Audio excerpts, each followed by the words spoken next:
Guy, can I fag? Chimubo Bona. Can you water gaba? Kusio quick, Olimana kidnapping. Kidnapping case. Can I fag? Obiara Chinedu. Can you water gaba? Why if I can you have kidnapping? Okay. Kaya na kwa ransom. Ego na kono gwa ha weta ogo no kwanwa apo. Kaya kwuru 20 million n'ime unu ncha. Ndewonu ụmụnne m ndị Igbo ndị ọma njem ọnụ ekelekwa m unu ebe nsi ewetara unu ozi a bụ n'ụlọ ozi ndị sim.si ha asịrị FM aka ma bụkwa nwanne gị nwoke 042 Solex onye akụkọ ụwa. Ihe onyonyo a ị hụrụ ebe a bụ ozi nke anyị si na obodo Ezinifite nke nọ n'ime okpuru ọchịchị Agụata n'ime steeti Anambra wee nweta. Kedu ihe mere ebe a? Na ya bụ ihe onyonyo ka anyị hụrụ ebe ndị ọrụ nchekwa ya bụ obodo na-egosi ụmụ ikorobịa mmadụ atọ a bụ ndị ha nwudere dịka ndị aka ha dị na ịtọrọ mmadụ wee na-anapụ ezinụlọ onye ahụ ego.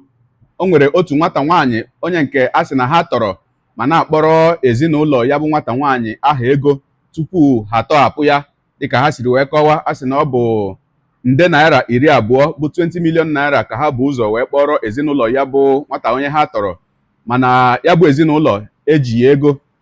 Ihe ha meziri bụ na ha amalite na-anapụzi ha ego obere obere. Asị ha sendie puku naira 50 bụ 50,000 ha esendie.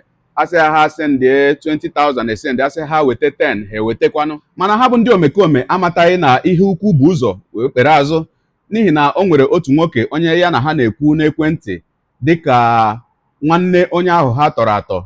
Ya bụ nwoke ya na ha na-ekwu n'ekwentị bụ otu onye n'ime ọrụ nchekwa ndị ya bụ obodo, mana ọ sị ha na onye ahụ ha tọrọ bụ nwanne ya, na ya bụ onye ụkọchukwu, na ya bụ pastọ.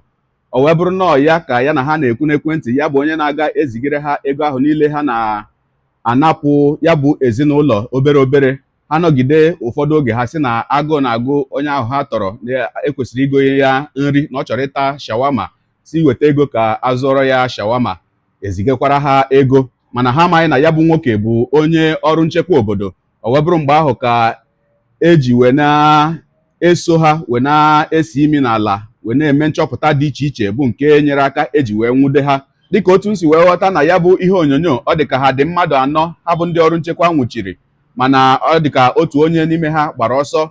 Ma ha bụ ndị nke aka ejikwa na-eji ihe ahụrụ n'aka ha ji wee na-akpa ya bụ mkpamkpa ha na-akpa abụghị dị egbe nọ osisi ha. Onwe ka ha si wee rụọ ya bụ osisi, ị ga-ahụ ya ebe a, were rọba wee kee ya, kechaa ya, o wee bụrụ ihe ha ji wee na-emepụ ndị mmadụ obi wee na-arụ ya bụ ajọ ọrụ nke ha na-arụ. Ogologo kwa dị mmanụ ka mgbede, ya mere ọ ga-aka maka iburu oche gị kpudobe nso ma nọrọ ala ka anyị anya na ya bụ ihe onyonyo ma hụ ka o si wee gaa n'obodo Ezinifite nke nọ na steeti Anambra. Ya mere a sịla na Solex si kama lere onyonyo ya. Kedu afa gị? Elias Ugwu Tinubu. Kedu ife wetara unu ebe a? Ya weta m n'obodo a bụ sekuriti ji ejide m ori mmanụ. Na gịnịkwa? Wuti gịnị? Kidnapper, okay. A na-abịa eme, mụnwa na-abịa, mụnwa bụ keke. Na-abịa apalụwa. Jidegoro ebe ahụ. Ngwa. Guy, kedu afa gị? Chimubo Ogbonna. Ka ihe wetara gị ebe a? Kwụsie okwu ike. Ori mmanụ na kidnapping case. Kedu afa gị? Obiara Chinedu. Ka ihe wetara gị ebe a? Na gịnị? Na nwatakịrị nwaanyị akpọ. Why if I kedu ihe abụrụ kidnapping? Okay. Kedu onye mara na na-ekwu okwu ransom. Ego one kono gwa ha weta ogo no kwanwa apụ. Kedu onye kwuru 20 million n'ime unu ncha. Ego one ka isi ga-ewetara gị 20 million. Na the share time. Nekwu ihe okwu ịmakwa ebe problem ga-esi nwe ntụ kwuo eziokwu. Tinubu iso na ego onye kwuru su weta 20 million. N'ebe. Ego one ka ikwu 20 million. One ka ọ gwara unu ọ ga-enye unu 200,000. Kedu ihe ị gwara ya weta? Asị m ya ma onye nye nwaanyị 20 million. Jide. Okay. Now, kedu onye nna akwụnye ụgwọ? Oge mara na na-ekwu na phone nna akwụnye ego steady. Ama m onye na-akwụnye ụgwọ na PS other side. Kedu onye mara na-akpa na phone nsị na mbụ pastor? Oge agba phone. Ọgụnwa. Kedu onye gwa m na ndị polisi ji enyi ya ka m kwee 30,000 ka e wee je beru onye ahụ, onye ka m kwee the money. Gwa ka m kwee the money. kedu onye si na anyị chọrọ ije ebe ọ na-eme shawarma ka mgbe ego ebu Chinaza shawarma ọgụnwa ego ahụ unu natara m nada akwa ịga ọ kedu ebe na POS dị na akwa ịga ya unu ma dị POS onye isi ibu ụzọ send area 50 ọ sị na send kwara 24,000 maka nna do correct ọ sị na send kwara 21,000 ego a niile onwere nke mfu 50 send kwa another 50 send kwa another 50 send kwa ego shawarma onwere last time send 10,000 yes ego shawarma no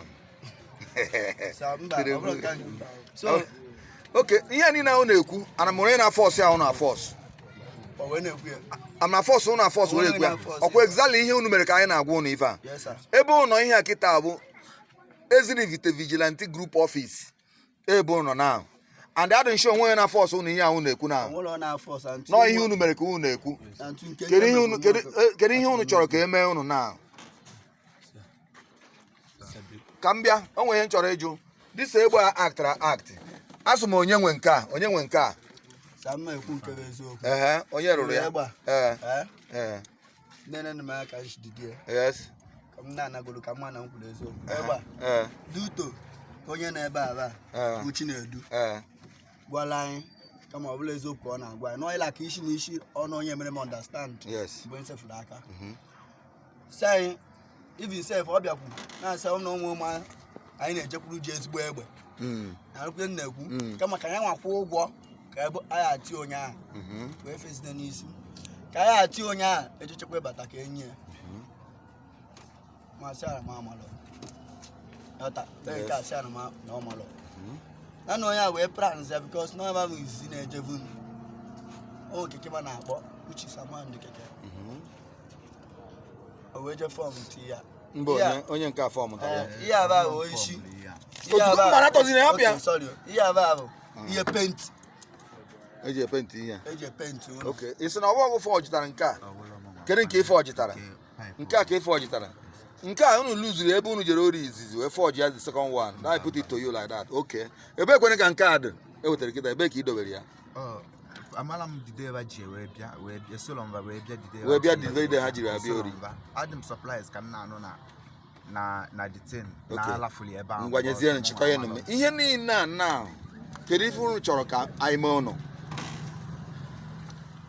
ihe a unu mere ọ dị mma ọkwa youth ka unu bụ and ahapụ unu ga-emebikwa ma ọ karịa oke unu na-abụ kedu ndị tikarịsịrị a unu ji wee pụ that boy that day even oge ọ batara izi oge a na-asa ịtọrọ ya ụtọ na-asa ọga ya wee anyị tọrọ ya nwa iwu eji aka enwe labụ onye nwa tikara unu sel kedu ebe onye bere handcuff unu gba n'aka na side Hausa pụta Hausa onye ahụ bekere ọpenebita mba o ji sọ ọ na-eji sọ akpagharị ị ga-ama onye ahụ iji ama onye ahụ eji m akpa kechi detin fo one guy ji sọ ọrụ that ya efu the person ọkwa ị ga-ama ya onye ebe ka ọ bụ onye ụgha ị ga-agwa m eziokwu ị ga-agwa ya eziokwu ọkwa ikirichala ya bụ ihe onyonyo na-etufughị oge otu ihe onyonyo ọzọ m ga-achọkwa ka anyị nyere anya na ya na nkenke oge bụ ozi nke anyị sikwa na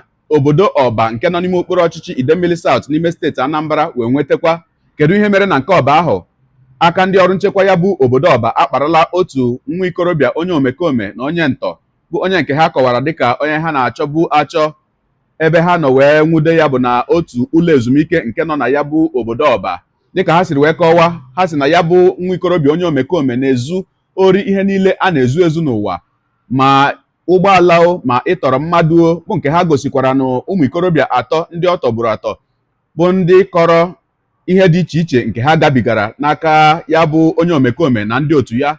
O nwekwara mmadụ anọ ndị ọzọ ndị a nwudere n'otu ime ụlọ ahụ anọ wee nwude ya bụ nwa ikorobịa onye omekome na ya bụ ụlọ ezumike dịka ha siri wee kọwara anyị otu onye n'ime ha bụ onye nke si na ọ bụ ụgbọala ka a kpọrọ ya bịa zụrụ mana ya eji ego ya ji azụ dị ụgbọala ya akpọzi onye ọzọ ya na-eche na ọ ga-azụnwu ya bụ ụgbọala mana o wee mechaa ọ bụrụ na ọ bụ ụgbọala ezuru ezu. Onye nke ọzọ bụkwanụ onye nke a sị na ọ bịara ka o wepụtara aka nọ na ya bụ ụgbọala tupu ere ya mana mmadụ abụọ ndị nke ọzọ ka ha na-akọwara anyị ihe ha nọ na ya bụ ime ụlọ eme ogologo kwa dị mmanụ ka mgbede ya mere bụrụ oche gị kpụdobe nso ma nọrọ ala ka anyị nyụ anya na ya bụ ihe onyonyo ma hụ ka o si wee gaa n'obodo Ọba nke nọ n'ime okpuru ọchịchị Idemmili South n'ime steeti Anambra. Ya mere a sịla na Solex si kama lere onyonyo ya. Rum ebe nọ agwọta na rum a ka nọ daalụ so na gwuchago daalụ nne amaghị m ọ sị na ọchị iwepụrụ patraka na koti bute so ana onye kpọ ya na koti na-abịa bụ Jenti na Bọọjị onye a na-ekwu bụ koti na Bọọjị ya after much ekwu ebe akpọsị afa ndị mmadụ kpọọ afa ndị megasị dị tren ndị dị involve kpọọ afa Lembo na ụmụ ọgarị nwanne egbe na Lembo ebe a Lembo ka onye si bute moto ka ego si jee anọ m na nke ezi ụmụ okorobịa na-aṅụ mmanya na mgbede a onye a maka mụ ma onye ọbụ onye nke a so o wee kpọọ m na fon wee sị m na onwe moto achọghị ilele ịghọtago maka mụ agwagwere m na mmejikọ moto wee gbajise m so o wee gwa m na onwe moto achọghị ilele wee sị ya ego ole ọ sị m nọ 8 million naira wee sị mba na ego when they drive the motor out, make a video them. wee sị mba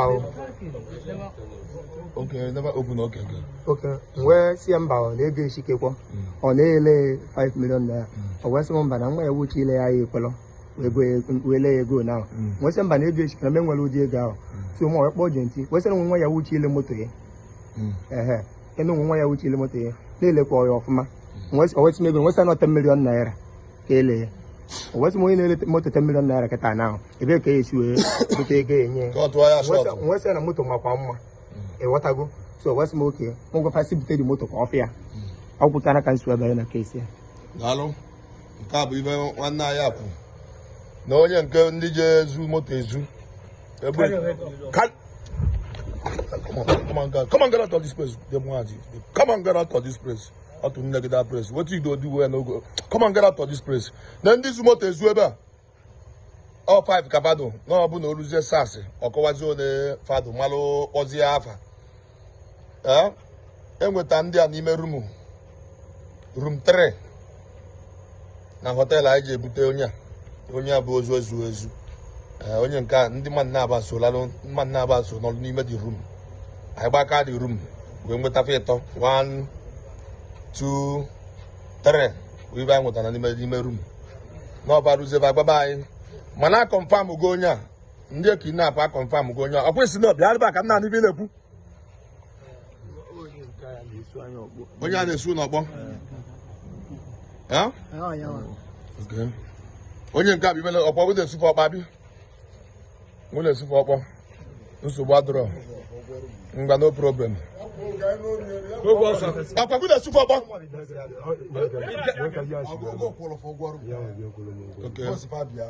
afta ka mụ na-ekwuta mkpọ Jenti ekwugo ofe ọgwọrụ m ndị ọba ekelekwa m ụnụ akụ aka alịka agwa gị alịka anụ ibe anyị eme on Friday night